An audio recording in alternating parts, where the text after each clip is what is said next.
तो आज का जी हमारा जो सेशन है वो इस बैच का दूसरा सेकंड सेशन है। और आज से हम बाकायदा जो हमारा फॉरेक्स ट्रेडिंग का नॉलेज होता है वो सीखना शुरू करेंगे।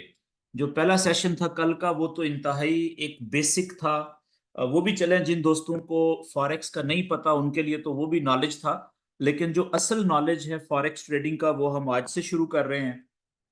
और सबसे पहले मैं अपनी वाइट स्क्रीन के ऊपर थोड़ा सा आपको गाइड कर देता हूँ कि हमारा जो फॉरेक्स ट्रेडिंग का नॉलेज है वो कितनी किस्म का होता है। और आने वाले जो हमारे 7 से 8 सेशंस होंगे उसमें हम क्या क्या सीखने की कोशिश करेंगे, कौन कौन सा नॉलेज सीखने की कोशिश करेंगे। तो जो फॉरेक्स का नॉलेज है ना,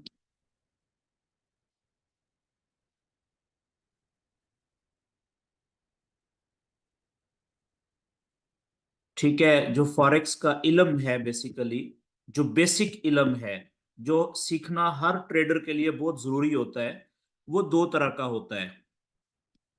पहली जो किस्म और दूसरी किस्म। पहला है जी टेक्निकल नॉलेज,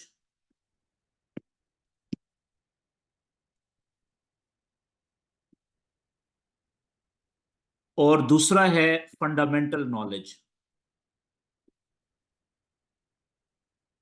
फंडामेंटल नॉलेज। अच्छा, टेक्निकल नॉलेज क्या होता है? टेक्निकल नॉलेज में थोड़ा सा मैं आपको बता दूं कि जो हमारे 7 से 8 सेशन होने हैं ना आगे इस बैच के, उसमें हमारे आप यूं समझ लें कि 5 से 6 सेशंस जो होंगे वो इस टेक्निकल नॉलेज को सीखने में हम लगाएंगे। ठीक है, तकरीबन 60 to 70% जो हमारा टाइम होगा, 80% कह लें, वो टेक्निकल नॉलेज सीखने में हमारा टाइम लगेगा। ठीक है, और जो फंडामेंटल नॉलेज है इसके लिए हम आधा सेशन रखेंगे, एक दिन सिर्फ हाफ सेशन एंड पे। तो इससे आप इसकी अहमियत का अंदाजा लगा लें। तो वैसे फंडामेंटल नॉलेज कहते किसे हैं? ये जो फंडामेंटल है ना नॉलेज, फंडामेंटल नॉलेज का मतलब फॉरेक्स में होता है खबरों का इल्म, न्यूज का नॉलेज यानी खबरें। ठीक है, खबरों का इल्म, ऐसी खबरें जो फॉरेक्स ट्रेडिंग के अंदर जो पेयर्स होते हैं, जो मुल्कों की करेंसीज होती हैं, उनके ऊपर असर डालती हैं। ठीक है, तो वो भी हम सीखेंगे। तो अब जो टेक असल चीज जो है, या असल बात जो है वो ये है कि याद रखने वाली, कि रोजाना हफ्ते में 5 दिन, रोजाना तकरीबन 70 से 80% तक जो कैंडल्स है ना किसी भी पेयर की, या प्राइस जो है, कैंडल्स जो है यानी प्राइस, वो टेक्निकल नॉलेज को फॉलो करती है जी। बाजुकात 80 से 90% तक।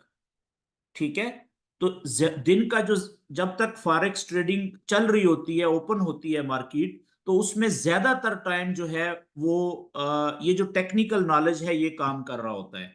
और 10 से 20 25 या बाज औकात 30% जो है वो ये फंडामेंटल नॉलेज काम कर रहा होता है। ठीक है, ये हम आगे पूरी डिटेल में सीखेंगे इसको। तो अब हम देखते हैं कि जो हमारा पहला टॉपिक है जो हम शुरू करेंगे, टेक्निकल नॉलेज, उसमें क्या क्या चीजें हैं, कौन कौन सी चीजें सीखनी हमारे लिए जरूरी हैं। तो टेक्निकल नॉलेज के अंदर जो सबसे पहली चीज आज हम सीखना शुरू करेंगे वो है कि जो चार्ट के ऊपर जो हमें कैंडल नजर आ रही होती है, कैंडल चाहे रेड कलर की हो चाहे ग्रीन कलर की हो, ठीक है, उसके बॉडी पार्ट्स क्या होते हैं, उसके जिस्म के कितने हिस्से होते हैं। ठीक है, आज हम यहां से शुरू करेंगे। और उसके बाद जो दूसरे नंबर पे हम आगे सीखेंगे वो एक लफ्ज होता है सपोर्ट एंड रेजिस्टेंस, क्या होती है। और इसी की फिर आगे कि सपोर्ट एंड रेजिस्टेंस के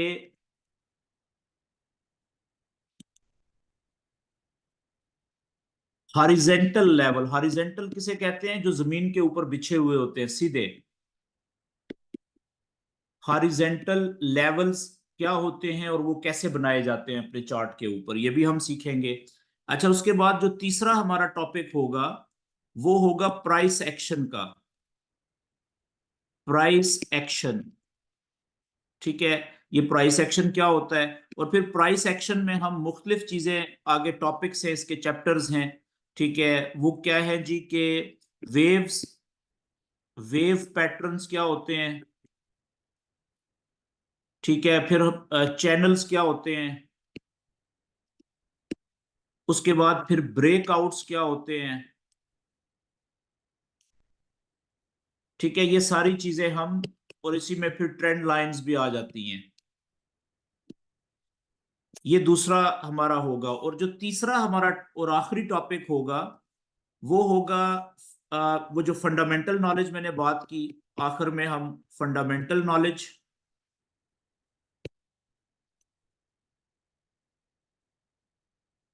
खबरों का इल्म।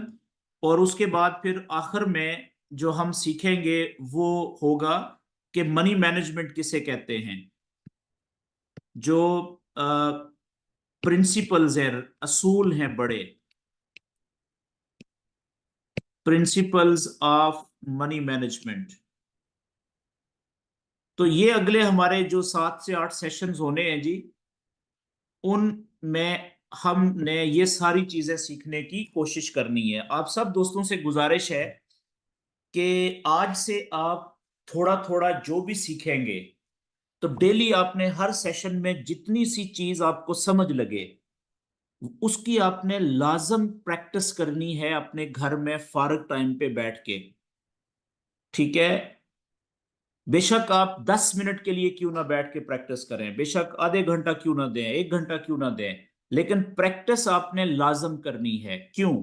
क्योंकि अगर आप रोजाना जो चीज नई सीखेंगे, अगर आप उसकी रोजाना प्रैक्टिस नहीं करेंगे, ठीक है, तो फिर इस नॉलेज का आपको सीखने का कोई फायदा नहीं है। फिर इस नॉलेज का जो आप ट्रेड करेंगे, ट्रेडिंग में ये नॉलेज आपको फायदा नहीं देगा बिल्कुल भी। क्यों? फायदा लेने के लिए इस नॉलेज का अपनी ट्रेडिंग में जरूरी है कि आप डेली बेसिस पे अगले 7 8 सेशंस में जो सीखेंगे रोजाना, जितना भी आपको समझ आए उसको आपने, उसको अप्लाई करना है अपने चार्ट के ऊपर। जैसे मैं बताऊंगा हर सेशन में, आपको बताऊंगा कि आज आपका होमवर्क क्या है, ठीक है जी।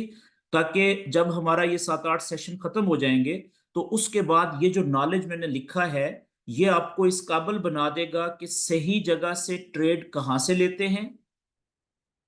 जब ये सारे नॉलेज आप सीख लेंगे 7 8 सेशंस के बाद, तो आप इस काबिल हो जाएंगे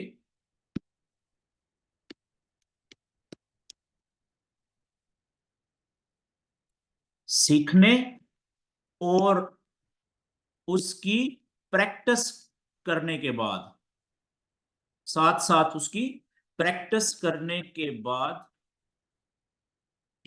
आप इस काबिल हो जाएंगे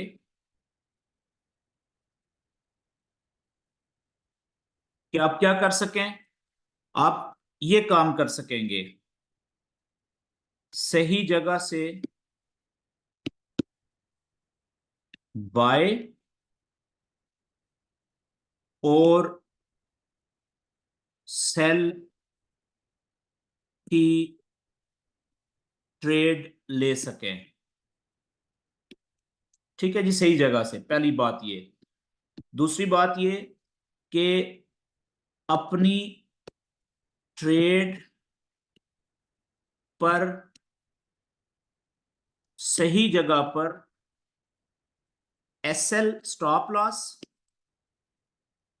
और टीपी लगा सकें,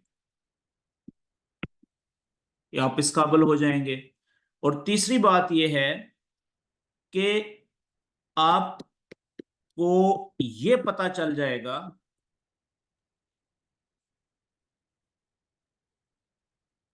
कि किस जगह से ट्रेड नहीं लेनी, किस जगह पर ट्रेड नहीं लेनी, बाय की भी और सेल की भी ट्रेड नहीं लेनी, ठीक है। तो ये तीन चीजें आपको समझ लग जाएंगी जी। इस नॉलेज को रोजाना जितना आप सीखेंगे, अगर आप उसकी थोड़ी थोड़ी प्रैक्टिस भी करेंगे साथ साथ, जो जैसे मैं बताऊंगा, तो फिर आप इस काबिल हो जाएंगे कि आप सही जगह से बाय की ट्रेड ले सकें और सही जगह से सेल की ट्रेड ले सकें, और अपनी ट्रेड पर सही जगह पे आप स्टॉप लॉस और सही जगह पे टीपी लगा सकें इस नॉलेज के मुताबिक। और उस उन जगहों का भी आपको पता चल जाएगा अपने चार्ट के ऊपर कि कहाँ पे आपने ट्रेड बिल्कुल भी नहीं लेनी। ठीक है जी, और यही नॉलेज का फायदा होता है। आगे चलते हैं जी, आज का जो हमारा पहला टॉपिक है वो हम शुरू करते हैं। पहला टॉपिक ये है हमारा टेक्निकल नॉलेज का, बॉडी पार्ट्स ऑफ कैंडल। कि एक कैंडल जो होती है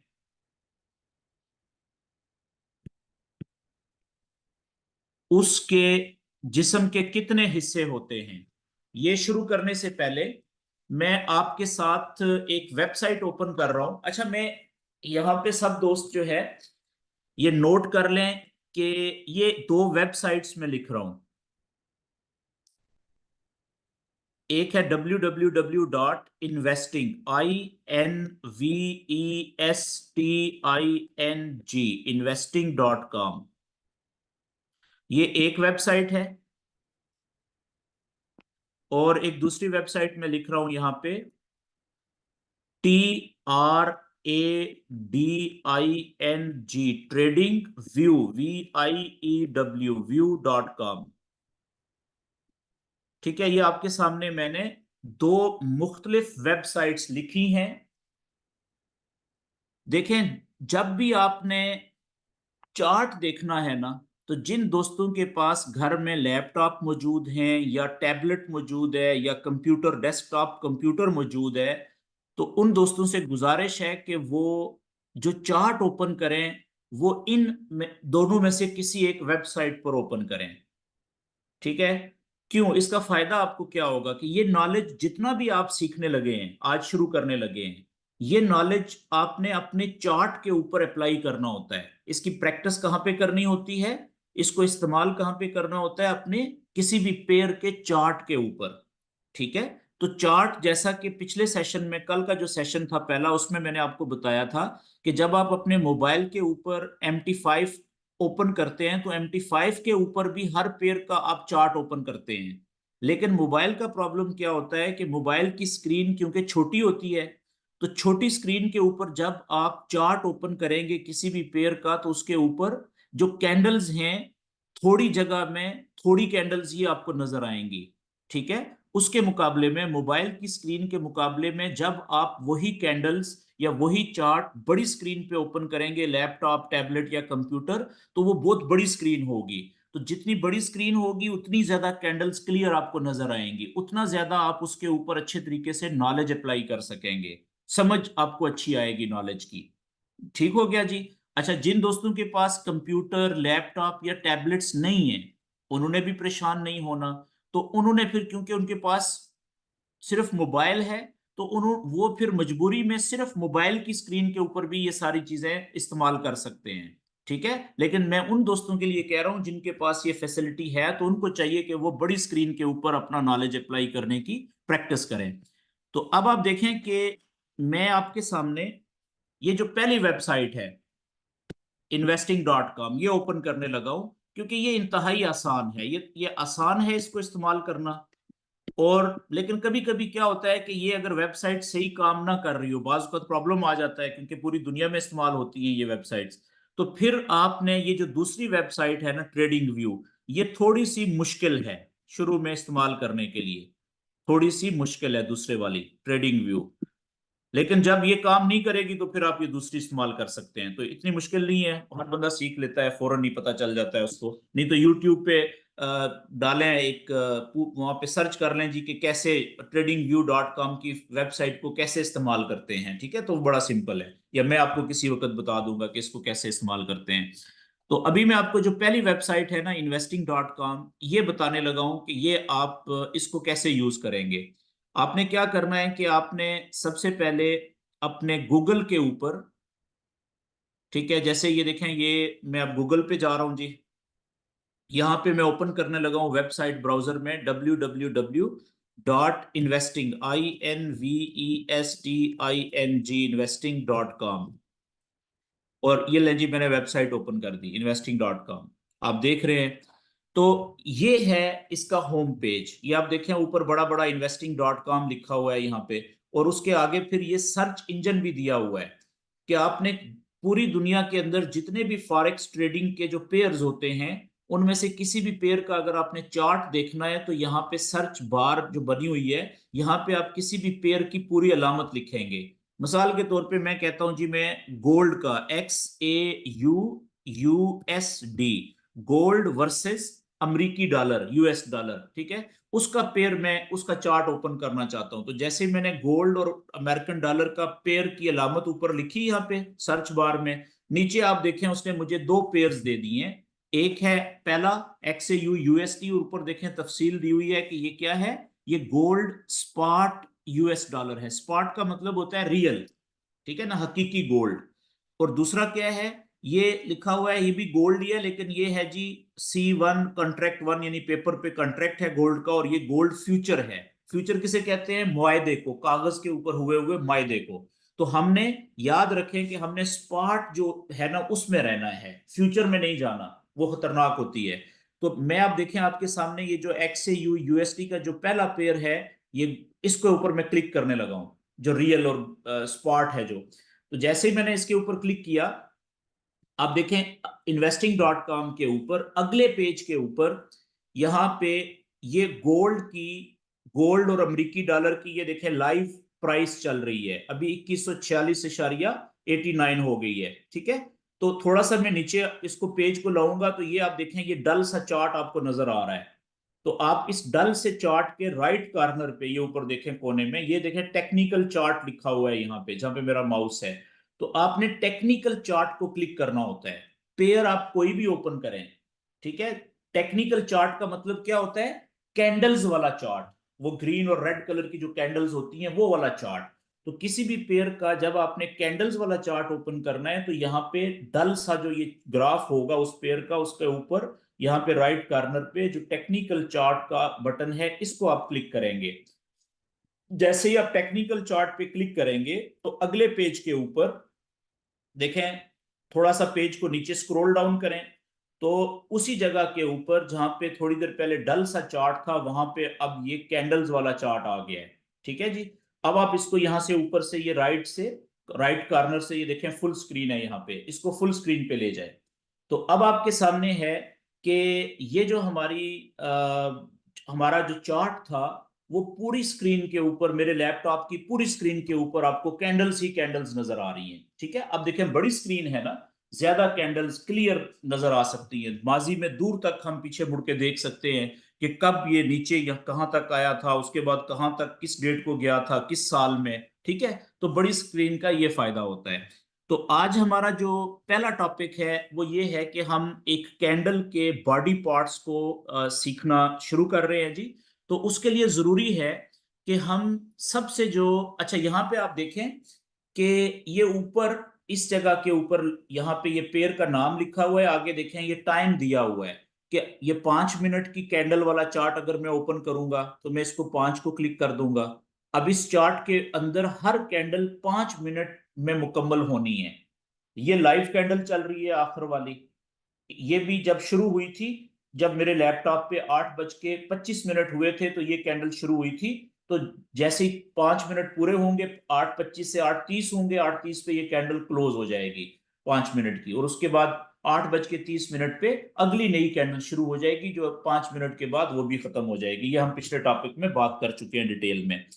तो मैं क्या करता हूं कि इसी तरीके से यहाँ पे देखें ये 1 घंटा, 1 दिन, 1 महीने की कैंडल्स वाला चार्ट हम यहाँ से ओपन कर सकते हैं। इसके अलावा अगर कुछ टाइम के कैंडल्स के चार्ट्स हमें ओपन करने हैं तो ये देखें ये एरो जो बना हुआ है यहाँ पे टाइम इंटरवल लिखा हुआ है ना, तो इसको आप क्लिक करेंगे तो यहाँ पे सारे जो टाइम्स हैं, टाइम फ्रेम्स हैं वो दिए हुए हैं कि आपको सबसे छोटी कैंडल होती है 1 मिनट वाली, तो 1 मिनट वाली कैंडल का भी चार्ट ओपन कर सकते हैं आप, 5 मिनट की कैंडल वाला भी, 15 मिनट, 30 मिनट, 1 घंटा, 4 घंटे, 1 दिन, 1 हफ्ता और 1 महीने की कैंडल वाला चार्ट भी यहाँ से ओपन कर सकते हैं आप। तो मैं कैंडल को स्टडी करने के लिए सबसे पहले जो 1 मिनट की कैंडल वाला चार्ट है वो ओपन कर रहा हूं।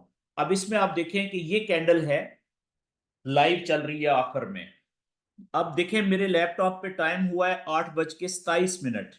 ठीक है, जैसे ही 8:28 होंगे ना मेरे लैपटॉप पे, तो ये कैंडल जहां पे होगी वहां पे ही रुक जाएगी। ठीक है, प्रिंट हो जाएगी। उसके बाद अगली 1 मिनट वाली नई कैंडल राइट साइड पे शुरू होगी। आप गौर कीजिएगा जरा। तो उस अगली कैंडल से हम सीखना शुरू करेंगे। जैसे ही देखिएगा 8:28 होंगे यहाँ पे, तो ये कैंडल जिधर भी होगी वो उधर ही रुक जाएगी और अगली नई कैंडल शुरू होगी।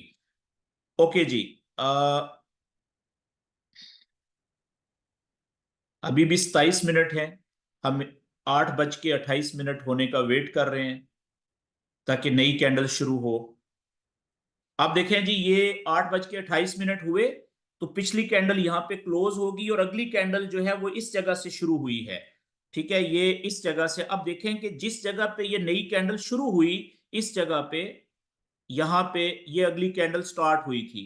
ठीक है, यानी कि जिस जगह पे नई कैंडल शुरू होती है उसको ओपनिंग पॉइंट कहते हैं कैंडल का।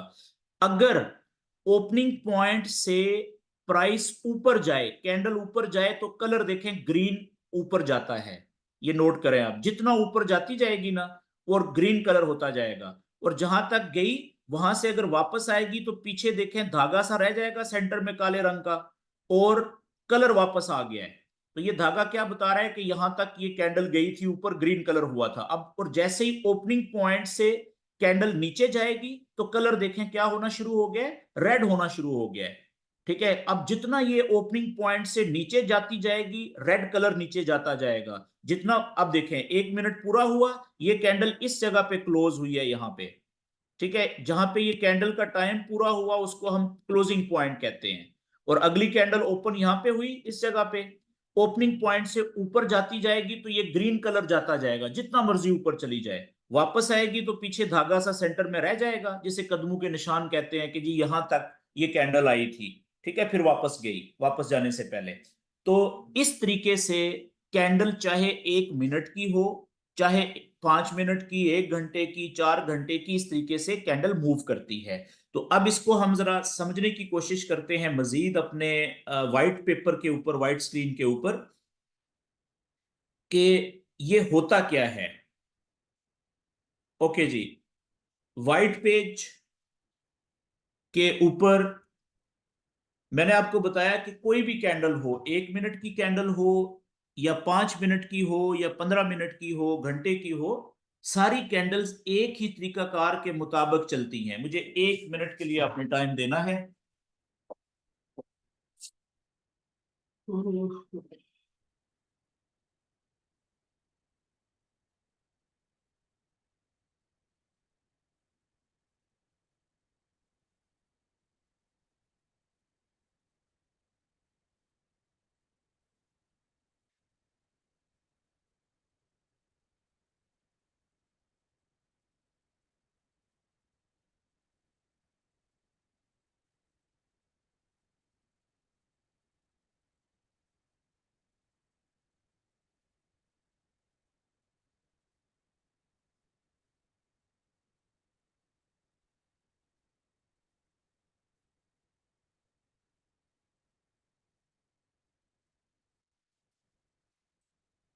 ओके जी, तो अब देखें कि सारी कैंडल्स जो हैं वो एक ही पैटर्न के मुताबिक चलती हैं। कैसे? कि जब भी एक नई कैंडल शुरू होती है ना, ठीक है, टाइम उसका जितना भी हो, तो जिस जगह से नई कैंडल शुरू होती है, ठीक है, मिसाल के तौर पे एक कैंडल इस जगह से शुरू हुई, तो इस पॉइंट को हम कैंडल का ओपनिंग पॉइंट कहते हैं। ओपन, कि ये कैंडल यहां पे ओपन हुई। ठीक है, और इसको हम मुख्तसर अल्फाज में ओ से लिखते हैं। ओ से, ओ का मतलब होता है ओपनिंग पॉइंट। अच्छा, अब आपको पता है कि जब भी किसी चीज की कीमत ऊपर जाती है, तो क्यों ऊपर जाती है?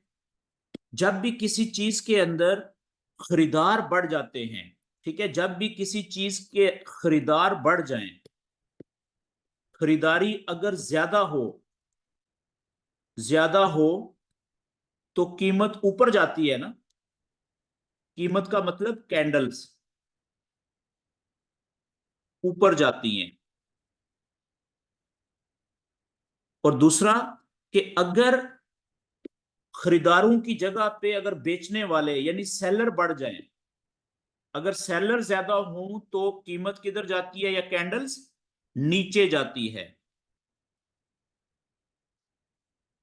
क्लियर होगी जी बात ये। अब थोड़ी देर के लिए हम फर्ज करते हैं कि ये कैंडल जिस जगह पे स्टार्ट हुई, ओपन हुई, तो यहां पे इस पॉइंट को, ओपनिंग पॉइंट को तो हमने कह दिया कि ये कैंडल यहां पे ओपन हुई। फर्ज करें कि इस जगह के ऊपर जब ये कैंडल शुरू हुई थी तो यहां पे 50% यानी आधे जो फीसद लोग थे उन्होंने सेल के ऑर्डर लगाए हुए थे, सेल ऑर्डर्स, और जो आधे लोग थे उन्होंने इसी जगह पे बाय के ऑर्डर लगा दिए, यानी 50% लोगों ने बाय के ऑर्डर लगा दिए, बाय ऑर्डर्स। यानी जितने यहां पे बाय के ऑर्डर लगे हुए हैं उतने ही बराबर यहां पे सेल के ऑर्डर भी लगे हुए हैं। तो ये कैंडल किधर जाएगी, ऊपर जाएगी कि नीचे जाएगी? ये कहीं पे भी नहीं जाएगी। क्यों? क्योंकि तराजू के दोनों पलड़े बराबर हैं। तो जब तक तराजू के दोनों पलड़ों में बैलेंस खराब नहीं होगा उस वक्त तक ये प्राइस, ये कैंडल यहां पे ही खड़ी रहेगी। ऐसा ही है ना? तो फिर क्या होता है कि जैसे ही फर्ज करें कि सेलर थोड़े से बढ़ते हैं, इसमें कुछ सेलर का इजाफा होता है, 1%, 2%, ये 51% हो गए, 52% हो गए, 53% हो गए। तो जो जो सेलर बढ़ते जाएंगे, सेलर ज्यादा होते जाएंगे, तो बायर कम हो रहे हैं ना, इधर से इधर बढ़ रहे हैं तो इधर कम हो रहे हैं। तो इधर रह जाएंगे कितने? अभी 50% थे, अभी रह गए 49%, फिर रह गए 48%, कम होते जा रहे हैं। तो कैंडल जो है वो नीचे आना शुरू हो जाएगी ओपनिंग पॉइंट से, क्योंकि सेलर्स बढ़ गए तो कीमत नीचे आती है, कैंडल नीचे आती है। तो ओपनिंग पॉइंट से जब नीचे जाएगी कैंडल, तो उसका जो कलर होगा वो कौन सा नीचे जाता जाएगा जी? वो रेड कलर नीचे जाता जाएगा। आप देख चुके हैं लाइव चार्ट के ऊपर, ठीक है। फर्ज करें कि इस पॉइंट तक, यहां तक ये कैंडल आई, इस पॉइंट तक, और अभी इसका जो टाइम था वो खत्म नहीं हुआ। अगर 1 मिनट की कैंडल है तो 1 मिनट अभी पूरा नहीं हुआ, फर्ज कर लेते हैं। तो यहां पे आने के बाद क्या हुआ कि कैंडल वापस ऊपर की तरफ उठना शुरू होगी, ठीक है। तो क्या होगा कि जितना ये वापस ऊपर की तरफ उठना शुरू होगी उतना ये रेड कलर जो है ये वापस ऊपर की तरफ खींचेगी, अपना कम करेगी। तो मिसाल के तौर पे कि ये थोड़ी देर के बाद ये कैंडल यहां तक आ जाती है, ये इस जगह तक, ठीक है, रेड कलर जो है वो यहां तक आ जाता है। तो अब क्या होगा कि जहां तक थोड़ी देर पहले ये नीचे गई थी ना, यहां तक, ये इस पॉइंट तक, यहां तक इसका ये सेंटर में जो काला धागा सा है वो आपको नजर आएगा चार्ट के ऊपर। ये इस चीज का बता रहा है कि भाई थोड़ी देर पहले ये कैंडल यहां तक गई थी, इस पॉइंट तक, और जब ये यहां तक गई थी तो इसका पूरा जो कलर था यहां तक, ये सारा क्या था? रेड कलर था। वापस रेड कलर ऊपर आया तो यहां तक आ गई, ठीक है। अच्छा, फर्ज करें कि यहां पे इस कैंडल का टाइम पूरा हो जाता है, ये इस जगह पे इसका 1 मिनट टाइम था, तो यहां पे अगर टाइम इसका पूरा हो गया तो ये कैंडल यहां पे ही रुक जाएगी ना। तो इस जिस पॉइंट पे कैंडल का टाइम पूरा होता है उस पॉइंट को हम कैंडल का क्लोजिंग पॉइंट कहते हैं, क्लोज ऑफ कैंडल, और इसको हम सी से लिखते हैं। मतलब यहां पे कैंडल क्लोज हो गई, ठीक है जी।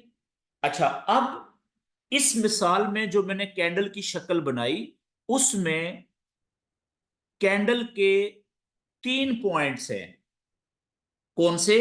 कि एक वो पॉइंट जहां पे कैंडल स्टार्ट हुई, ओपन हुई। दूसरा वो पॉइंट जहां पे कैंडल क्लोज हुई, जहां पे इसका टाइम पूरा हुआ।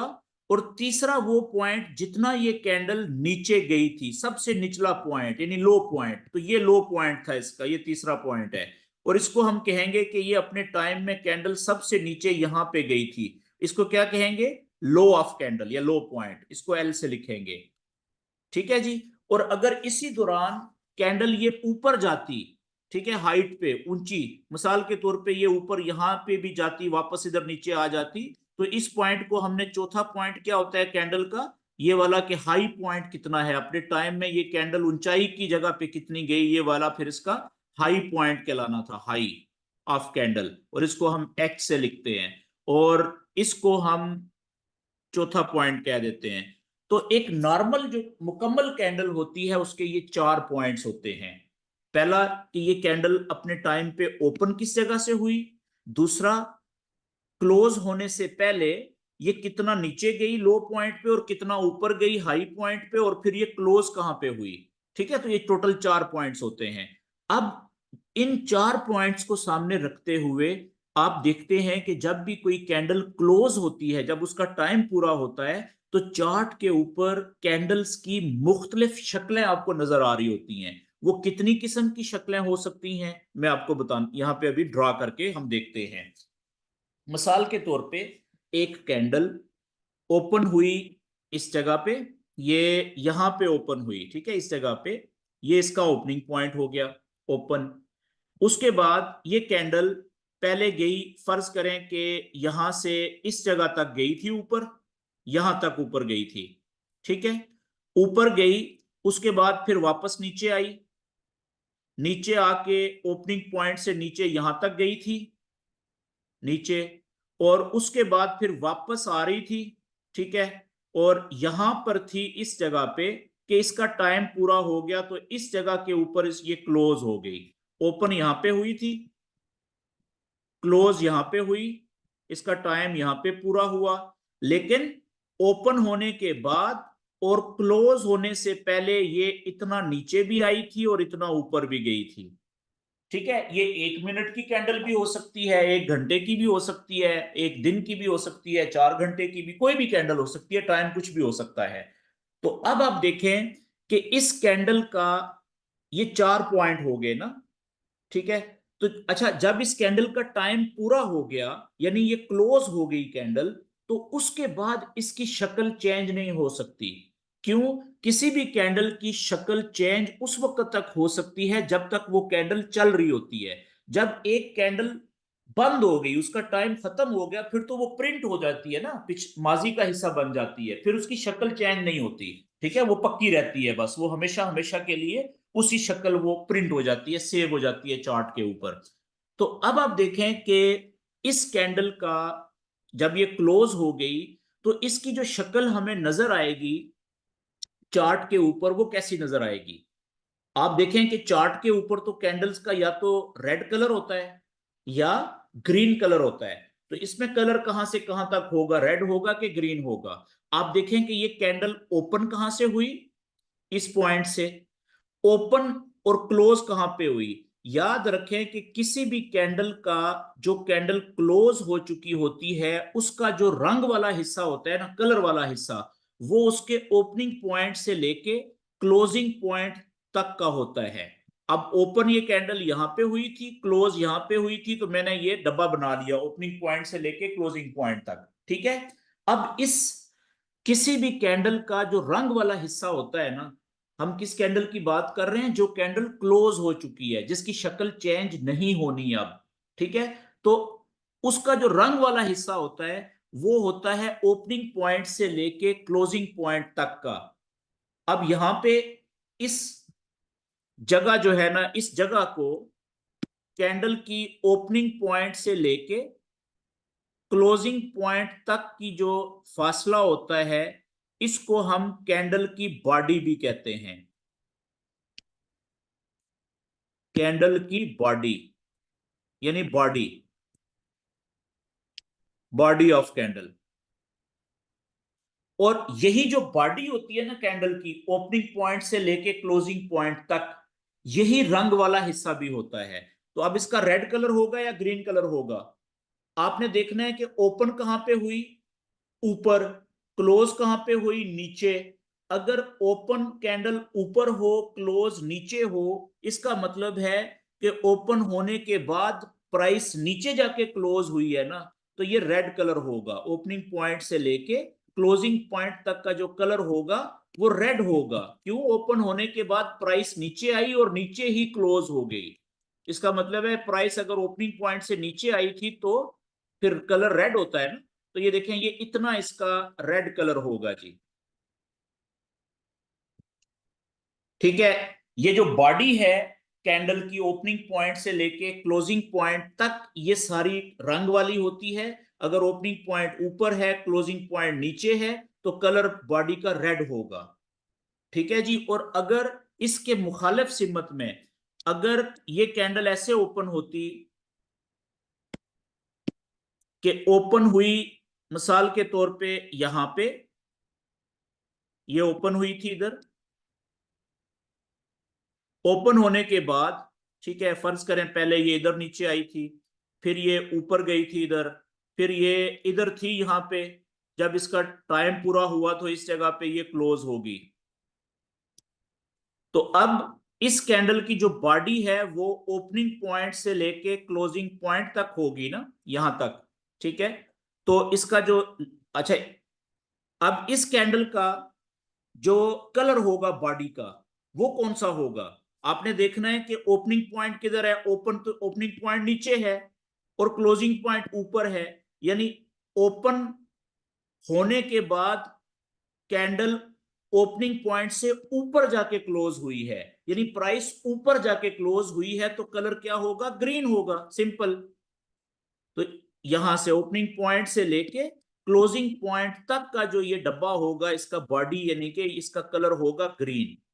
तो कोई भी जो कैंडल क्लोज हो जाती है उसका जो कलर होता है वो उसकी बॉडी का कलर होता है। और बॉडी कहां से कहां तक होती है? ओपनिंग पॉइंट से लेके क्लोजिंग पॉइंट तक। ठीक है जी। अब, अच्छा, अब इन कैंडल्स का, इस कैंडल, दोनों कैंडल्स का लो पॉइंट कहां पे है? पहली कैंडल का लो पॉइंट ये था और हाई पॉइंट ये था। इसी तरीके से इस दूसरी ग्रीन वाली कैंडल का ये लो पॉइंट है जितना नीचे आई थी, और ये हाई पॉइंट है जितना ऊपर गई। ठीक है। तो अब देखें, ये दो शक्लों वाली कैंडल्स आपके सामने आ गई। अच्छा, इसी तरीके से मुख्तलिफ शक्लों की कैंडल्स होती हैं। मिसाल के तौर पे एक कैंडल, चले मैं अगले पेज पे चला चलता हूं, लेकिन शक्ल कैंडल की किसकी बनती है? फाइनल, जो क्लोज हो जाती है। जब तक कैंडल चल रही होती है लाइव, उसकी शक्ल चेंज हो सकती है साथ साथ। ठीक है। तो हम हमेशा उस कैंडल की बात करते हैं जिसका के टाइम पूरा हो चुका है, जो क्लोज हो चुकी है। अच्छा, अब मिसाल में मुख्तलिफ शक्लें देखें बनाऊंगा। मिसाल के तौर पे एक कैंडल यहां पे ओपन हुई, ठीक है, ओपन होने के बाद वो नीचे जाना शुरू हुई, और जब अभी इधर ही थी कि उसका टाइम पूरा हो गया, यहां पे ओपन हुई थी इस जगह पे, और नीचे जाते हुए ही यहां पे अभी स्पीड से नीचे ही जा रही थी कि नीचे जाते जाते इसका टाइम पूरा हो गया और उधर ही क्लोज हो गई। तो अब इस कैंडल की जो शक्ल है, क्योंकि क्लोज हो गई, तो इसकी फाइनल शक्ल क्या बनेगी? इस कैंडल की जो, ये रैपर रख देना, शोर कर रहा है। तो इस कैंडल की जो फाइनल शक्ल बनेगी वो कुछ इस तरीके से बनेगी कि ओपनिंग पॉइंट से लेके क्लोजिंग पॉइंट तक का जो फासला है, ये सारे का सारा इसकी बॉडी है।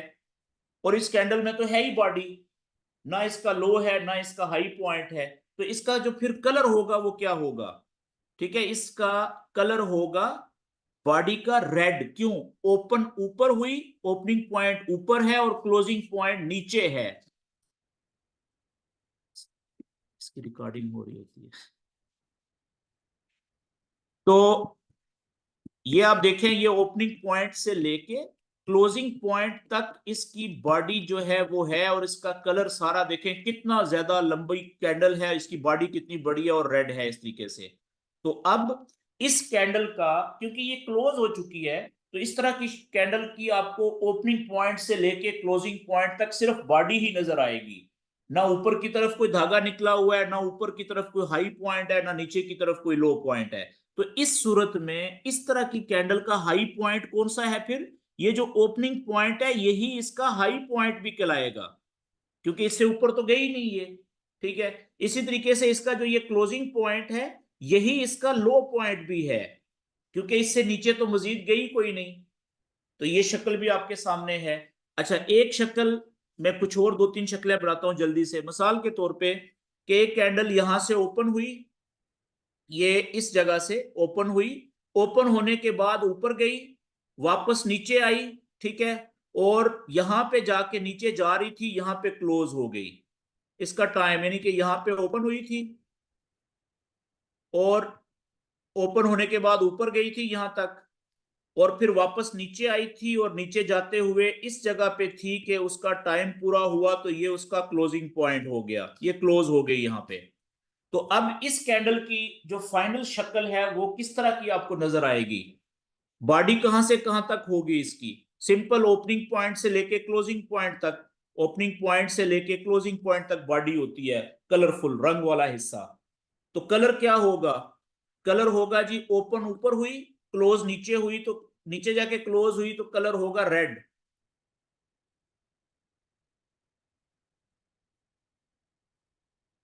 ये कलर हो गया इसका रेड। अब देखें इसकी बॉडी कितनी छोटी सी है, ठीक है। और इसका हाई पॉइंट किधर है? हाई पॉइंट इस कैंडल का है ये ऊपर, ये हाई पॉइंट है। और लो पॉइंट किधर है? ये जो निचला क्लोजिंग पॉइंट है यही इसका लो पॉइंट भी है, क्योंकि और तो लो पॉइंट बना ही नहीं, इससे नीचे तो गई नहीं। अब ये शक्ल इसकी ये बन गई। इसी तरीके से एक कैंडल इस तरीके से हो सकती है कि ओपन इस जगह से हुई, इस जगह से हुई ओपन, ऊपर गई, ठीक है, यहां तक, फिर वापस आई नीचे, इधर तक गई थी, वापस आई, जब इसका टाइम पूरा हुआ तो ये इस जगह पे क्लोज हो गई, यहां पे क्लोज हो गई। अब इसकी जो, क्योंकि क्लोज हो गई ना, कैंडल टाइम पूरा हो गया, तो इसकी जो शक्ल होगी बॉडी की, उसका कलर क्या होगा, रंग क्या होगा इस कैंडल का? अब देखें सिंपल, कि बॉडी ओपनिंग पॉइंट से लेके क्लोजिंग पॉइंट तक की होगी, यहां तक, छोटी सी बॉडी, पतली सी, उसका कलर क्या होगा? आप देखें, अगर ओपन ऊपर हुई है, क्लोज नीचे हुई है, तो इसका मतलब है कि प्राइस नीचे आके क्लोज हुई है ना ओपनिंग पॉइंट से, तो ये रेड कलर होगा इतना सा, इसकी बॉडी इतनी होगी बस। और ये भी हो सकता था कि जिधर ये ओपन हुई थी उसी के ऊपर ही क्लोज हो जाती, तो बॉडी होनी ही नहीं थी, सिर्फ जमा का निशान होना था इस तरीके से, ये इस तरीके से बस, कलर होना ही नहीं था बॉडी का। कलर तो तब होता ना बॉडी का अगर ओपन और क्लोजिंग पॉइंट के दरमियान में कोई फासला होता। अगर फासला है ही नहीं, जिधर ओपन हुई उधर ही क्लोज हो गई, तो फिर तो ब्लैक कलर का इस तरह का जमा का निशान ही नजर आना था। तो इस तरीके से जो कैंडल्स हैं उनकी मुख्तलिफ शक्लें हो सकती हैं, ठीक है। जो आपके सामने मैंने कैंडल्स की मुख्तलिफ शक्लें बनाई हैं, भाईजान ऑफिस में हूँ, जूम सेशन में हूँ, आधे 15 से 20 मिनट में खत्म करूंगा। ओके जी, ये बात क्लियर होगी। अच्छा याद रखें एक और बात जो बड़ी इंपॉर्टेंट है कैंडल्स के हवाले से, कि कोई भी कैंडल जो 1 घंटे की, 1 आवर की जो कैंडल होती है, या 4 घंटे की जो कैंडल होती है, या 1 डे की जो कैंडल होती है, ठीक है, इनकी, अच्छा ये बात मैं थोड़ा सा आगे जाके बताना चाह रहा हूं, इससे पहले मैं एक और चीज बता दूं आपको, ये बड़ी इंपॉर्टेंट चीज अभी बताने लगा हूं। ओके, अगले पेज पे चलते हैं। एक कैंडल मैं यहां पे बनाता हूं, मिसाल के तौर पे एक कैंडल ओपन हुई इस जगह पे, और ओपन होने के बाद वो इतना ऊपर गई, ठीक है, नीचे आई, और यहाँ पे, या यहाँ पे वो कैंडल क्लोज हो गई। ये ओपन हुई थी और इसकी बॉडी बन गई इतनी, और इसका जो कलर बन गया वो हो गया रेड बॉडी का।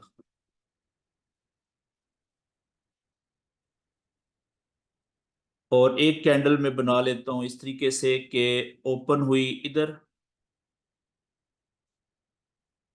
ठीक है, और यहां से पहले गई ऊपर, इधर क्लोज हुई, इधर नीचे आई, और बॉडी हो गई इतनी, और बॉडी का जो कलर है वो हो गया ग्रीन, क्योंकि ओपन नीचे हुई, क्लोज ऊपर हुई।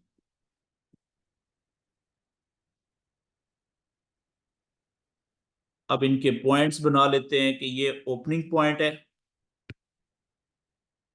ये क्लोजिंग पॉइंट है, ये हाई है, ये लो है,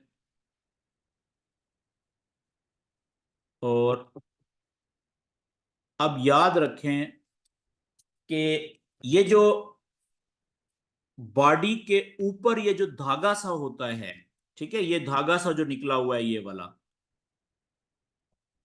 इसको, ये बहुत इंपॉर्टेंट जगह होती है। ये क्या है?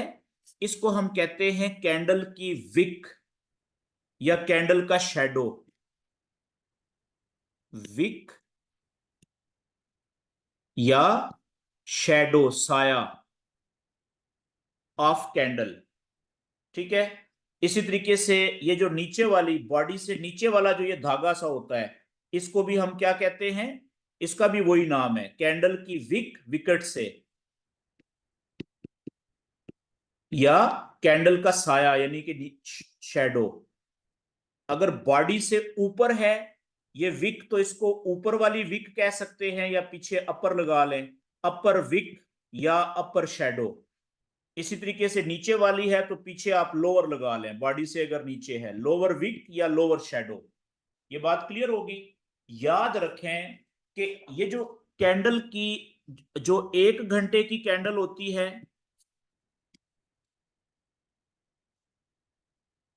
जो 1 घंटे की कैंडल है,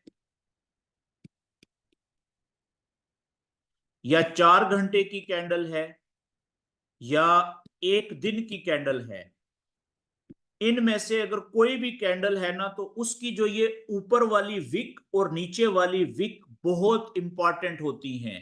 इन कैंडल्स की जो विक्स होती हैं, चाहे ऊपर वाली हो, विक्स को हम शैडो भी कहते हैं, साया, ये बहुत इंपॉर्टेंट होती हैं जी, वेरी इंपॉर्टेंट, बहुत अहम होती हैं। क्यों? क्योंकि इन्हीं को हम रिट्रेसमेंट या रिजेक्शन का एरियाज भी कहते हैं। क्या कहते हैं? रिजेक्शन का एरिया। विक्स को रिजेक्शन भी कहते हैं, रिजेक्शन एरिया, या इसको हम रिट्रेसमेंट, रिजेक्शन भी कह सकते हैं और इसको रिट्रेसमेंट भी कह सकते हैं, रिट्रेसमेंट एरिया, ठीक है, ये वाला विक्स भी, या रिट्रेसमेंट या रिजेक्शन का एरिया। अच्छा, एक कहावत होती है रिट्रेसमेंट, एक कहावत है, वो कहते हैं ना, उल्टे पांव भागना, ठीक है। ये जो उल्टे पांव भागना होता है ना, ये क्या होता है कि स्पीड से बंदा आया, जितनी स्पीड से आया था उतनी स्पीड से ही वापस चला गया, ठीक है। तो कैंडल भी, ये जो विक वाला एरिया होता है ना किसी कैंडल का, मिसाल के तौर पे इस जगह से लेके ये कैंडल यहां तक, ये है ना रिजेक्शन वाला एरिया है। इसमें क्या हुआ था कि कैंडल जितनी स्पीड से पहले ऊपर आई थी, जब यहां से ऊपर जा रही थी, क्यों गई थी ऊपर? ग्रीन कलर था, क्योंकि बायर ज्यादा थे बहुत। जितनी स्पीड से आई थी उतनी स्पीड से फिर क्या हुआ कि इस पॉइंट से ऊपर नहीं जा सकी, क्यों? यहां से सेलर ज्यादा हो गए, और उतनी स्पीड से वापस उल्टे पांव फिर नीचे भागी थी, ठीक है। और इसी तरीके से ये नीचे वाला, पहले यहां से नीचे क्यों आई थी? क्योंकि सेलर ज्यादा थे। इस पॉइंट से नीचे इसलिए नहीं जा सकी क्योंकि यहां से बायर बहुत ज्यादा इंटर हुए, उल्टे पांव वापस ऊपर भाग गई। मेरी बात समझ गए? तो ये बड़ी इंपॉर्टेंट एरियाज होते हैं। अगर ये 1 घंटा, इसमें थोड़ा सा आप आगे चलेंगे तो आपको समझ लगेगी कि 30 मिनट की कैंडल भी इसमें शामिल हो सकती है, लेकिन आगे चल के 30 मिनट वाली। लेकिन शुरू में आप ये 3 कैंडल्स पे रहे, 1 घंटा, 4 घंटे और 1 डे। अच्छा, ये क्यों इंपॉर्टेंट एरियाज होते हैं ये भी समझ लें, कि मिसाल के तौर पे एक कैंडल है, 1 घंटे, एक 4 घंटे की, 1 दिन की, या 1 डे की, ठीक है। मिसाल के तौर पे ये कैंडल थी, यहां पे कुछ इस तरीके से ये क्लोज हुई, ये कैंडल लाइव चल रही थी, और इस तरीके से यहां पे ये कैंडल क्लोज हो गई, ठीक है। और फर्ज करें इसका ये कलर था ग्रीन। कलर ग्रीन क्यों हुआ? मतलब क्या है इसका, कि ओपनिंग पॉइंट यहां पे था नीचे, और क्लोजिंग पॉइंट ऊपर था, तभी ग्रीन कलर हो सकता है ना, जो कैंडल क्लोज हुई। तो अब आप देखें, जैसे ही ये कैंडल यहां पे क्लोज हुई, तो अगली कैंडल जो है वो कहाँ पे ओपन होनी है, वो इधर ही कहीं पे, जहां पे पिछली कैंडल क्लोज हुई है उसके सामने या थोड़ा सा ऊपर थोड़ा सा नीचे, इधर कहीं पे ओपन होगी ना अगली कैंडल। तो जैसे ही अगली कैंडल यहां पे ओपन होगी, तो अब जो ट्रेडर हैं पिछली कैंडल को देखते हुए वो क्या अंदाजा लगाएंगे, वो अंदाजा ये लगाएंगे कि अगर ये कैंडल ऊपर गई, ठीक है, तो ऊपर ये कहां तक जा सकती है, चांसेस हैं कि पिछली कैंडल का जो पीक थी इसकी सदाई तक यहां तक जा सकती है। फिर यहां पे हो सकता है जिस तरह से ये कैंडल, पिछले वाली कैंडल इस पॉइंट से ऊपर नहीं गई थी, हो सकता है ये वाली कैंडल भी यहां से ऊपर ना जा सके, वापस नीचे चली जाए, उल्टे पांव वापस भाग जाए यहां से, ऐसा ही है ना।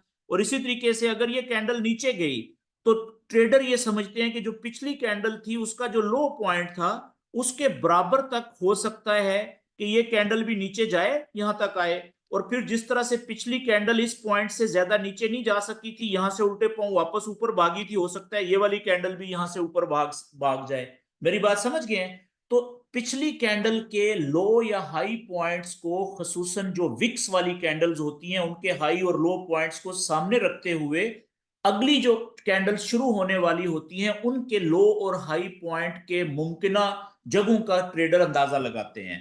इसलिए ये जो 1 घंटा, 4 घंटे और 1 डे की जो कैंडल्स होती हैं, उनकी ऊपर वाली और नीचे वाली विक्स जो होती हैं, लो और हाई पॉइंट, ठीक है, वो बड़े इंपॉर्टेंट होते हैं। ये बात क्लियर होगी जी यहां तक?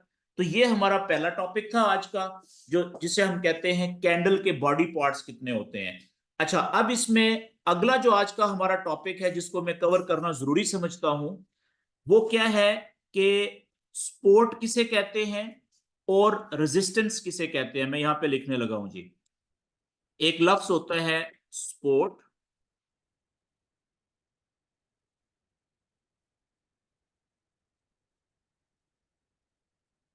और एक लफ्ज होता है रेजिस्टेंस। ये फॉरेक्स में रीढ़ की हड्डी है, दो लफ्ज, स्पोर्ट और रेजिस्टेंस। ये किसे कहते हैं? सिंपल सी बात है सर, कि स्पोर्ट का मतलब क्या होता है? रुकावट। उर्दू में स्पोर्ट को क्या कहेंगे? रुकावट।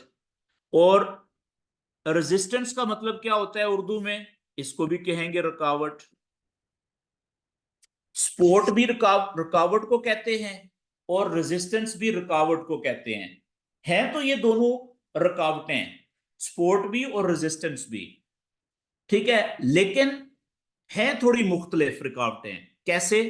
कि मिसाल के तौर पे फॉरेक्स में चार्ट के ऊपर क्या चीज मूव कर रही होती है, क्या चीज चल रही होती है? कैंडल्स चल रही होती है ना सिर्फ।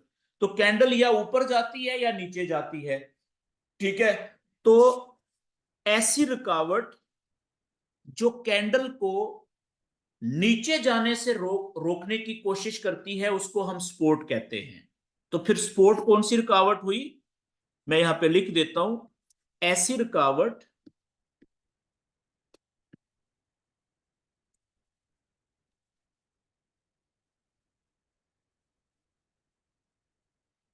ऐसी रुकावट जो कैंडल्स को नीचे जाने से रोकने की कोशिश करती है, उसे हम स्पोर्ट कहते हैं। कभी वो रोकने में, कैंडल को नीचे जाने से रोकने में कामयाब हो जाती है और कभी नहीं भी कामयाब होती, ठीक है। लेकिन क्योंकि कैंडल ऊपर से नीचे जा रही थी, नीचे से जो रुकावट थी रास्ते में मिली जिसने उसको मजीद नीचे जाने से रोकने की कोशिश की, उसे हम स्पोर्ट कहते हैं फॉरेक्स की जुबान में। और इसी तरीके से जो रेजिस्टेंस होती है, ये वो रुकावट होती है जो कैंडल जब ऊपर जा रही होती है, तो कैंडल को ऊपर जाने से रोकने की कोशिश करे ना, उस रुकावट को हम रेजिस्टेंस कहते हैं, ठीक है। तो ऐसी रुकावट जो कैंडल्स को ऊपर जाने से रोकने की कोशिश करती है, कभी कामयाब होती है रोकने में कैंडल को, कभी नहीं भी कामयाब होती, ठीक है। तो उस रुकावट को हम रेजिस्टेंस कहते हैं। अच्छा, इसको अब हम थोड़ा सा अगर कैंडल्स की जुबान में देख लें, ठीक है, कि मिसाल के तौर पे यहाँ पे मैं कैंडल्स बनाता हूँ कि यहां से कैंडल ऊपर जा रही थी ग्रीन, ठीक है, लेकिन इस जगह से ऊपर नहीं जा सकी कैंडल्स, और यहां से कैंडल्स वापस नीचे गिरी, ऐसे वापस आ गई नीचे, ठीक है, यहां तक, और फिर यहां से कैंडल्स वापस ऊपर जाना शुरू होगी, फर्ज करें इस तरीके से, ठीक है। तो अब हम इस जो हमने ये कैंडल का रास्ता बनाया है अभी तक, इसमें हमने ये देखना है, वो पॉइंट नोट करने हैं कि कौन से पॉइंट ऐसे थे कि जहां से ऊपर कैंडल नहीं जा सकी थी। देखें, एक पॉइंट तो ये वाला है कि यहां से ऊपर कैंडल नहीं जा सकी, ठीक है जी, और वो पॉइंट देखने हैं कि जहां से नीचे नहीं जा सकी थी कैंडल, ये वाला एक पॉइंट है जहां से नीचे कैंडल नहीं जा सकी।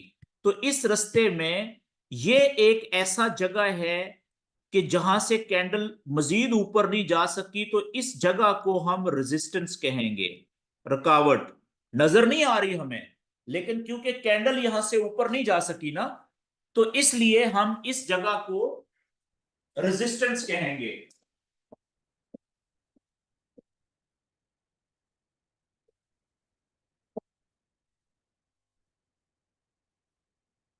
तो इस जगह को हम रेजिस्टेंस कहेंगे, क्यों? क्योंकि इस जगह ने कैंडल्स को ऊपर जाने से रोकने की कोशिश की और कामयाब भी हो गई। तो ये बड़ी जबरदस्त रेजिस्टेंस की जगह है, रुकावट की जगह है यहाँ पे। और इसी तरीके से ये जो नीचे वाली जगह है, ये वाली, ठीक है, इसको हम क्या कहेंगे अब? क्योंकि ये कैंडल को एक दफा नीचे जाने से रोकने में कामयाब हो गई है और वहां से कैंडल फिर वापस ऊपर चली गई, तो इस रुकावट को हम बड़ी जबरदस्त रुकावट कहेंगे। लेकिन कौन सी? जिसने कैंडल को नीचे जाने से रोक दिया है एक दफा, उसको हम कहेंगे सपोर्ट, ठीक है जी। अब यही जो सपोर्ट और रेजिस्टेंस के जो जगह हैं, ये मुस्तकबल में, फ्यूचर में भी तो काम कर सकती हैं, ठीक है। तो बिल्कुल हम इसी लाइन को या दीवार को या लेवल को सीधा आगे की तरफ खींचेंगे, ऐसे, ठीक है, और नीचे वाले को भी बिल्कुल ऐसे ही सीधा आगे की तरफ खींचेंगे। फिर हम देखेंगे अपने चार्ट के ऊपर कि क्या हो सकता है कि जिस तरीके से यहां पे जब नीचे से ऊपर कैंडल गई थी इस पॉइंट पे, तो इस रुकावट ने कैंडल को ऊपर जाने से रोक दिया था। हो सकता है कि अब जब ये कैंडल यहां पे इस दीवार को टक्कर मारे, इसी रेजिस्टेंस की दीवार को, ठीक है, इसको यहां पे, तो मुमकिन है कि यहां से दूसरी दफा भी ये वाली रुकावट इसको ऊपर जाने से रोक दे कैंडल्स को। लेकिन 50-50 है, हो सकता है कि इस दफा ना रोक सके, ये कैंडल इस दीवार को, रेजिस्टेंस को तोड़ के ऊपर निकल जाए। मेरी बात समझ गए हैं? लेकिन नॉलेज तो बन गया ना। आप देखें, तो अगर यहां से कैंडल वापस नीचे आना शुरू हो जाती है, तो हम क्या कहेंगे? हम कहेंगे कि यार देखो ना, वही वाली जो रेजिस्टेंस का लेवल था ना, उसने यहां पे भी कामयाबी से दूसरी दफा भी, पहली दफा भी रोका था और दूसरी दफा भी कैंडल को ऊपर जाने से रोक दिया। बड़ी जबरदस्त अब ये मजबूत लेवल बन गया रेजिस्टेंस का, ठीक है। और इसी तरीके से, क्योंकि हमने जो पिछला सपोर्ट का लेवल था उसको भी सीधा आगे खींचा हुआ है, सीधा आगे, तो जब भी कैंडल्स नीचे जाते हुए इस सपोर्ट के लेवल को टकराएंगी जहां पे भी, ठीक है, इधर इधर इधर, तो क्या होगा? यहाँ पे दोनों 50-50 है। ये भी मुमकिन है कि यहाँ पे जिस तरीके से पहली दफा कैंडल्स को इस लेवल ने नीचे जाने से रोक दिया था, हो सकता है यहाँ पे दूसरी दफा भी कामयाबी से रोक दें, ठीक है। और ये भी मुमकिन है कि इसको तोड़ के अब नीचे चली जाए। फर्ज करें यहां से अगर ऊपर चली गई वापस, तो हम क्या कहेंगे कि बड़ा जबरदस्त, देखे ना, यहाँ पे भी सपोर्ट ने रोका था, उसी सपोर्ट के लेवल ने यहाँ पे दूसरी दफा भी रोक दिया है। और अगर इसको तोड़ के कैंडल नीचे चली गई, तो हमें यह पता चल जाएगा कि यार इस जगह के ऊपर सपोर्ट का लेवल टूट गया है। वो भी अगला किस्म है नॉलेज का। मेरी बात समझ गए? तो इस तरीके से आपने अपने लाइव चार्ट के ऊपर सपोर्ट एंड रेजिस्टेंस के ये लेवल बनाने होते हैं। बहुत सिंपल है। अब मैं जल्दी से अगले 2-4 मिनट में आपको लाइव चार्ट के ऊपर ये लेवल बना के बताता हूं, ठीक है जी। हम लाइव चार्ट पे चले जाते हैं। ये गोल्ड का चार्ट मैंने ओपन किया हुआ है आपके सामने, और पहला काम क्या करना है कि हमने कम से कम 1 डे का चार्ट ओपन करना है। कौन सा? कम से कम 1 डे का, प्रैक्टिस के लिए। ये देखिए जी, 1 डे का चार्ट मैंने ओपन कर दिया। 1 डे का मतलब क्या है कि इस चार्ट में एक कैंडल पूरे एक दिन में मुकम्मल हो रही है। यानी एक दिन में 24 घंटे होते हैं ना, ठीक है, तो आप समझ लें कि ये 24 घंटे में सिर्फ एक कैंडल बन रही है। ठीक हो गया जी। तो अब इस, अच्छा वैसे ये बात मैं आपको बता दूं कि फॉरेक्स जो ट्रेडिंग होती है ये हफ्ते में 5 दिन होती है। सैटरडे और संडे फॉरेक्स ट्रेडिंग बंद होती है, ठीक है। बाकी जो 5 दिन होती है, उन 5 दिनों में भी रात को 1 से 1.5 घंटे के लिए फॉरेक्स ट्रेडिंग बंद रहती है। कितने बजे? ये अमेरिकन टाइम के हिसाब से सेटिंग होती है। अगर आप पाकिस्तान में हैं तो मैं पाकिस्तान में रात को 2 बजे से लेके 3 बजे तक, 3:30 बजे तक, ठीक है। कुछ पेयर्स 1 घंटे के लिए बंद होते हैं, कुछ पेयर जो हैं वो 1.5 घंटे के लिए बंद होते हैं रोजाना रात को, ठीक है। अमेरिका में जब सर्दी होती है तो पाकिस्तानी टाइम के मुताबिक 2 बजे से लेके रात 3:30 बजे तक, ठीक है, मार्केट 1 घंटा कर ले, क्योंकि कुछ पेयर्स करेंसीज के शुरू हो जाते हैं 1 घंटे के बाद, लेकिन गोल्ड जो है वो 1.5 घंटे के बाद शुरू होता है। क्योंकि काफी सारी जो कमोडिटीज हैं वो भी 1.5 घंटे के बाद, ठीक है जी। तो गर्मियों में फिर 1 घंटा अमेरिका में आगे पीछे टाइम करते हैं, तो फिर ये भी चेंज हो जाता है पूरी दुनिया में। तो रोजाना 5 दिनों में भी जब फॉरेक्स ट्रेडिंग चलती है, उसमें भी रोज रात को 1 से 1.5 घंटे के लिए बंद रहती है। तो कहने का मतलब है कि 22 से 22.5 घंटे, सॉरी, 22.5 से 23 घंटे रोजाना 5 दिन मार्केट चलती है, ठीक है जी। तो हमारी एक दिन की जो कैंडल होती है वो बेसिकली 22 से 22 घंटे की होती है, ठीक है जी। और कुछ पेयर्स में वो 23 घंटे की भी हो सकती है। तो अब हम बात ये कर रहे थे कि आपने 1 डे का चार्ट ओपन किया, सपोर्ट एंड रेजिस्टेंस के लेवल बनाने लगा हूं, ठीक है। तो अब आप देखें, अपने एक दिन के चार्ट को आपने थोड़ा सा मिनिमाइज करना है, ताकि ज्यादा से ज्यादा कैंडल्स आपके सामने एक पेज पे आ जाएं। अगर आप लैपटॉप यूज कर रहे हैं तो देखें, ये जो चार्ट है ना फुल पेज, इसके सेंटर में माउस को नीचे लाएंगे, ये देखें प्लस का साइन बना हुआ है, ये माइनस का साइन बना हुआ है। तो प्लस का साइन को दबाते जाएंगे तो ये जूम इन होता जाएगा, बड़ा होता जाएगा साइज। लेकिन अगर आप माइनस के इसको बटन को दबाएंगे तो ये कैंडल्स का साइज छोटा होता जाएगा। तो अब आपने थोड़ा सा इतना साइज करना होता है कि एक कैंडल दूसरी कैंडल से अलहदा भी नजर आए और क्लियर भी नजर आए, और ज्यादा से ज्यादा कैंडल्स नजर आए। अब देखें, हर कैंडल, ये 100, 150, 200 कैंडल्स भी नजर आ रही हैं आपको, और हर एक कैंडल दूसरी कैंडल से अलहदा भी है, नजर आ गई। अब आप देखें, माजी से लाइव कैंडल ये चल रही है, इसको छोड़ दें, पीछे देखें और देखें कि कहां कहां पे सपोर्ट और रेजिस्टेंस के लेवल बने थे। मिसाल के तौर पे आप देखें कि ये वाली जगह थी, इस जगह से ऊपर कैंडल्स नहीं गई थी, ठीक है, ये रेजिस्टेंस का लेवल था, और ये रेजिस्टेंस था यहां पे देखें। और इसी लेवल को आगे करें तो इस जगह के ऊपर भी आप देखें, उसी लेवल ने ऊपर जाने से रोक दिया था यहां पे। और इसी को सीधा आगे खींचें, वही रेजिस्टेंस का लेवल देखें यहां पे अब क्या बन गया, सीधा आगे आप खींच रहे हैं, इसी को आगे सीधा खींचते जाएं, देखें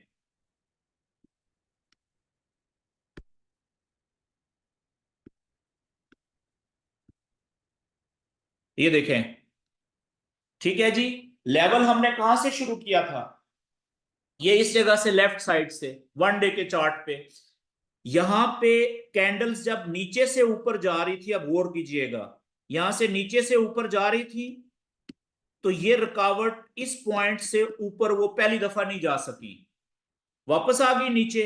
हमने ये लेवल बनाना शुरू किया सीधा, उसी लेवल ने जब कैंडल्स नीचे से दूसरी दफा वापस ऊपर गई, तो उसी लेवल ने कैंडल को देखें ऊपर जाने से रोक दिया यहां पे।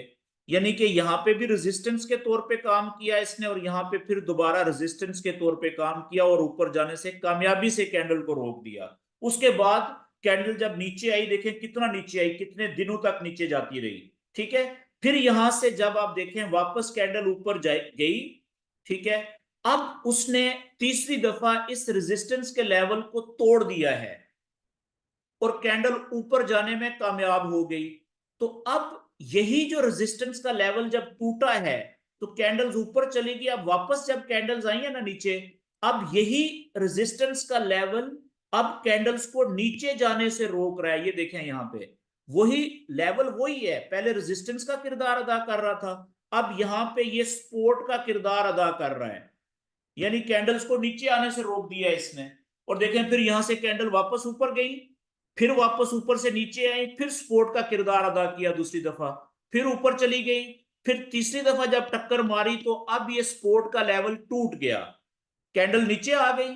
ठीक है, फिर ऊपर गई अगली कैंडल, रेजिस्टेंस का यहाँ पे किरदार अदा किया इसने, ऊपर जाने से एक दिन रोके रखा, फिर नीचे आई, फिर तीसरे दिन चौथे दिन जाके ये रेजिस्टेंस का लेवल टूटा ऊपर, फिर देखें यहाँ पे ये दोबारा सपोर्ट का किरदार अदा किया है इसने, सपोर्ट ऊपर गया वापस आया, फिर यहाँ पे देखें सपोर्ट का किरदार अदा किया, वही लेवल है, फिर वापस इस जगह पे क्या किरदार अदा किया है इसी लेवल ने, सपोर्ट का किरदार अदा किया है।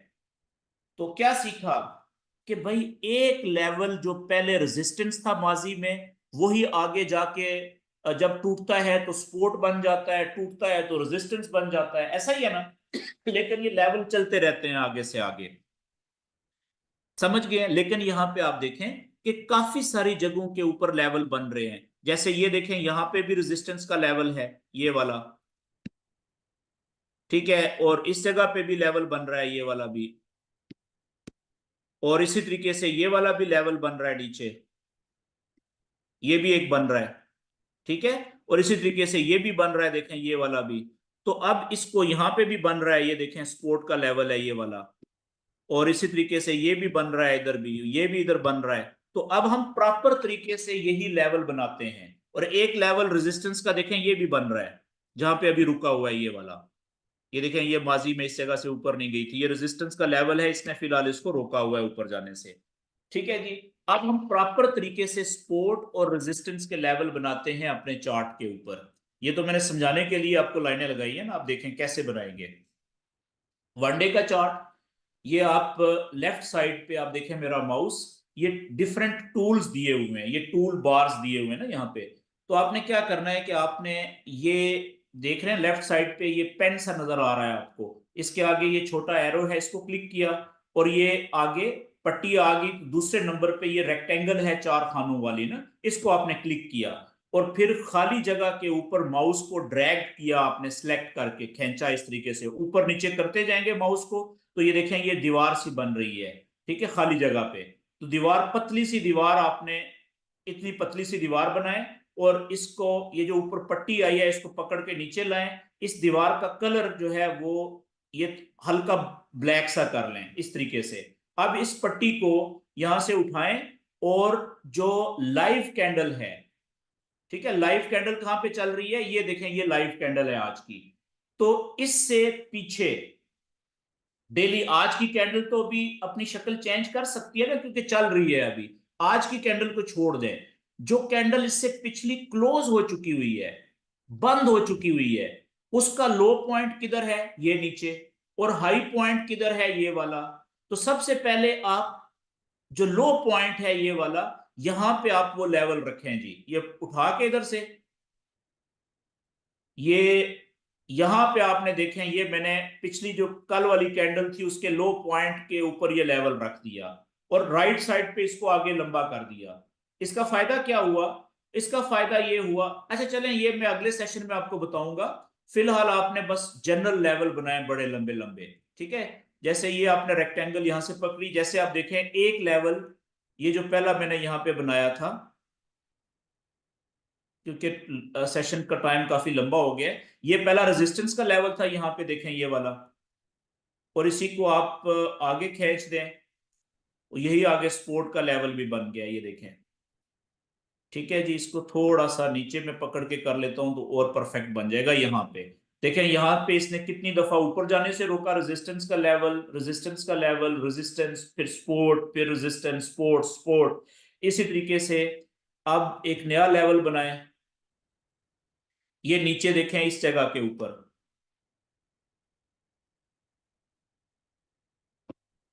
ये देखें यहाँ पे भी नीचे जाने से रोका, ये सपोर्ट का लेवल, ये भी सपोर्ट, यहाँ पे सपोर्ट टूटी तो फिर रेजिस्टेंस बन गई, यहाँ पे रेजिस्टेंस टूटी तो ठीक है, अभी तक ये आगे फिर वापस आ जाएगी। इसी तरीके से हम और लेवल बीच में बनाते हैं बड़े। एक देखें यहाँ पे बन रहा है ये इस जगह से सपोर्ट का लेवल है ये, और इसी को आगे हम खींचते हैं, ये आप देखें कितने जबरदस्त लेवल बन गए।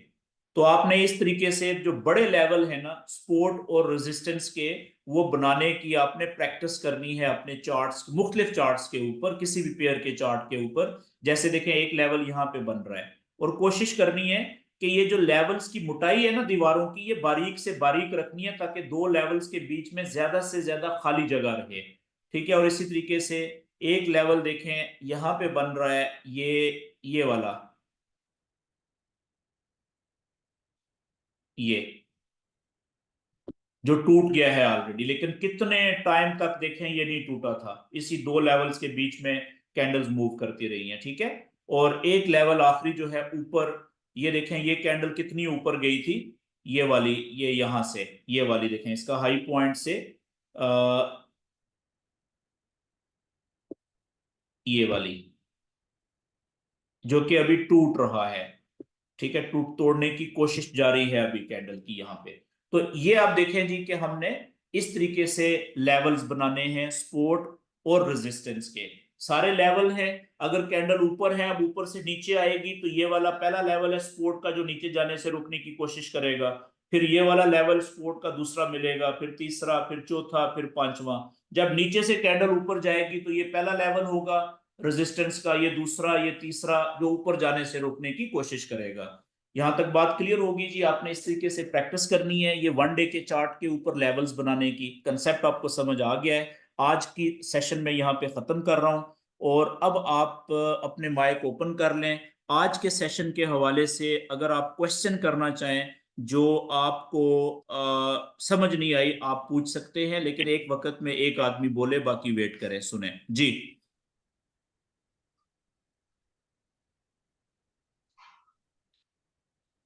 जी आप अपने माइक ओपन कर सकते हैं जी, और क्वेश्चन करें जिनको जो क्वेश्चन करना चाह रहे हैं।